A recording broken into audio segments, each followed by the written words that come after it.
প্রতিদিন যখন রাতে তুমি বিছানায় নিদ্রার জগতে যাবে, তার পূর্বে ওই জ্ঞাতে অজ্ঞাতে যারা তোমার সাথে কিছু করেছে সকলকে ক্ষমা করে দাও। বলেন যে না হলে কি হতে পারে? বলেন যে যদি এই অবস্থায় তোমার প্রাণ যায়, ওই বন্ধনের জন্য আবার তোমাকে আসতে হতে পারে। ওই বন্ধনটার জন্য হলেও তোমাকে আসতে হতে পারে, যে না এর কথা স্মরণ করতে করতে শুয়েছিল। এই যে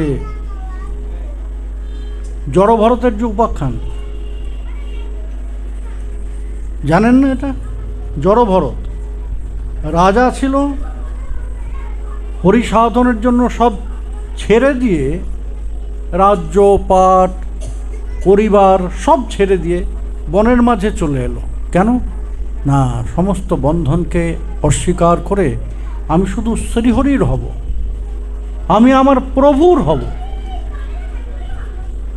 আমার বন্ধন যদি থাকে শুধু প্রভুর সঙ্গে থাকবে।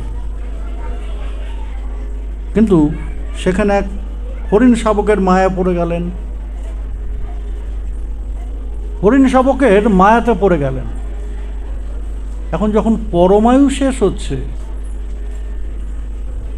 তার যখন প্রাণ যাবে, তখন ওই যে শেষ মুহূর্তে যার জন্য ঘর ছেড়েছেন, রাজ্যপাট ছেড়েছেন, তার কথা মনে নেই। আর তার কথা আর মনে নেই। তিনি মনে করছেন কার কথা? আরে আমি তো এখন, এই তো আর কয়েক মুহূর্ত পরেই আমার মৃত্যু হবে। এই বাচ্চা হরিণটাকে কে দেখবে এরপর? একে তো রক্ষা করার আর কেউ থাকলো না।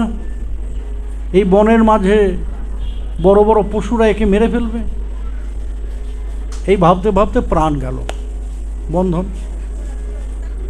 অন্তে নারায়ণের স্মৃতি না হয় অন্তে হরিণের স্মৃতি হলো।